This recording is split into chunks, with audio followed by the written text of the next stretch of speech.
आदरणीय बंधुओं, माताओं व मेरी प्यारी बहनों, राधे राधे। आप सभी का हमारे इस YouTube चैनल जीवन की धारा पर बहुत बहुत स्वागत है। बंधुओं, आज हम इस वीडियो में ज्येष्ठ पूर्णिमा, जिसे कि वट पूर्णिमा के नाम से भी जाना जाता है, के दिन सुनी जाने वाली सत्यनारायण भगवान की कथा कहानी सुनेंगे, जिसे सुनने सुनाने से भगवान सत्यनारायण की कृपा से निर्धन धनवान, बंदी बंधन से मुक्त, संतान सुख व मान यश की प्राप्ति होती है। कथा कहानी सुनने के बाद यदि आप हमारे चैनल पर नए हैं तो कृपया हमारे चैनल को सब्सक्राइब करें, बेल आइकन को प्रेस करें ताकि हमारी वीडियो की नोटिफिकेशन सबसे पहले आप तक पहुंचे। वीडियो को शेयर व लाइक भी जरूर करें। बंधुओं, हर माह की पूर्णिमा तिथि भगवान सत्यनारायण को समर्पित तिथि है। इस दिन भगवान विष्णु की पूजा आराधना कर व्रत रखा जाता है। व पूर्णिमा तिथि की कथा कहानी का श्रवण किया जाता है। वैसे तो हर पूर्णिमा तिथि को व्रत रखना चाहिए, लेकिन यदि आप किसी विशेष इच्छा को लेकर व्रत कर रहे हैं तो एक वर्ष की 12 पूर्णिमा का व्रत रखकर इच्छा पूर्ण होने पर व्रत का उद्यापन कर देना चाहिए। भगवान सत्यनारायण की पूजा आराधना बहुत ही शुभ व शीघ्र ही शुभ फलों को देने वाली होती है। तो आइए आज हम सब मिलकर पूर्णिमा तिथि के शुभ अवसर पर सुने भगवान सत्यदेव की कथा कहानी, जो कि इस प्रकार है। कथा कहानी के अनुसार प्राचीन काल में हंतापुर नामक नगर में रुक्मा नाम की एक बुढ़िया अपनी पोती के साथ रहती थी। दोनों दादी पोती भगवान सत्यनारायण की भक्त थी। हर पूर्णिमा को दोनों भगवान का पूजन करती व व्रत रखती थी। यह उनका हमेशा का नियम था। आंधी आए चाहे वर्षा, वह अपना नियम नहीं छोड़ती थी।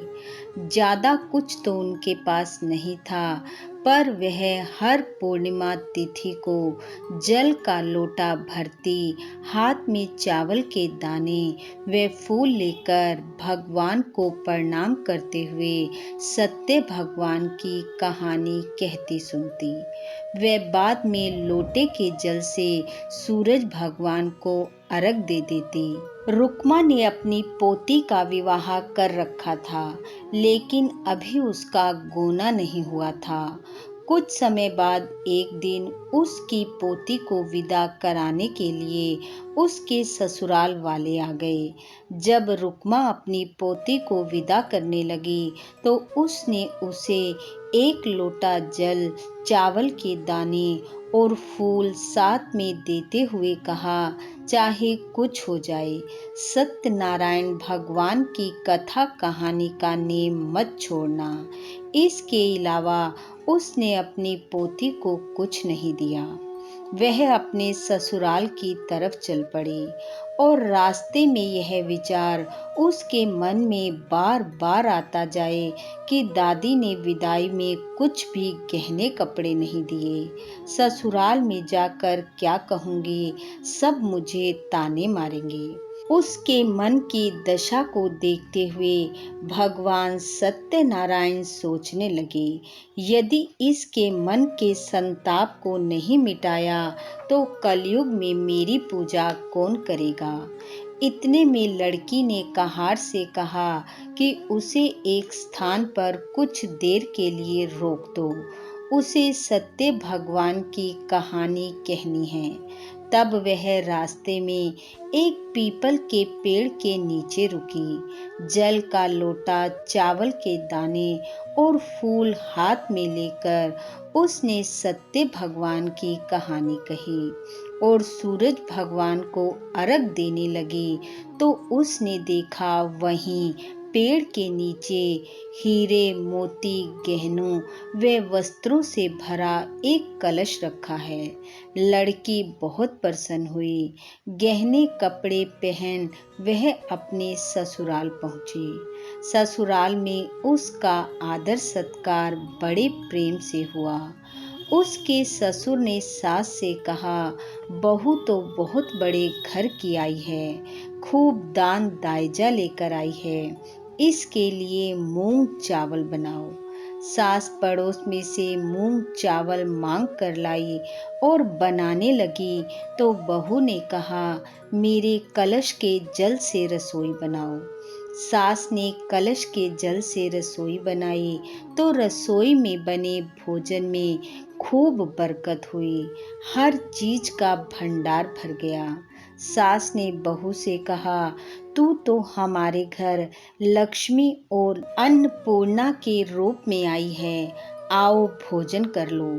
तब बहू ने कहा, मैं पहले सत्य भगवान का पूजन कर कथा कहानी कहूँगी, फिर आप लोग भोजन करोगे, बाद में मैं करूँगी। सास उससे बहुत खुश हुई।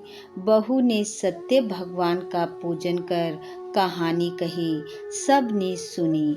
फिर सास सत्यनारायण भगवान का प्रसाद बांटने पास पड़ोस में गई तो पड़ोसन ने कहा, अभी तो मूंग चावल उधार मांग कर ले गई थी और अब सब जगह प्रसाद बांट रही है। इतनी देर में इतना सब कुछ कैसे हो गया? जब पड़ोसन ने उससे पूछा तो वह कहने लगी, मेरी बहू साक्षात लक्ष्मी और अन्नपूर्णा का अवतार है। वह नियम से सत्यनारायण भगवान का पूजन कर कथा कहानी कहती है। उसके प्रभाव से ही घर में अन्न धन के भंडार भर गए हैं। हे सत्यनारायण भगवान, जैसा आपने बहू को दिया वैसा सबको देना। इस कथा कहानी को सुनने वाले सुनाने वाले सबके घर अन्न धन से भरपूर करना, सभी पर अपनी कृपा बनाए रखना। इन्हीं शुभकामनाओं के साथ आप सबका बहुत बहुत धन्यवाद। राधे राधे।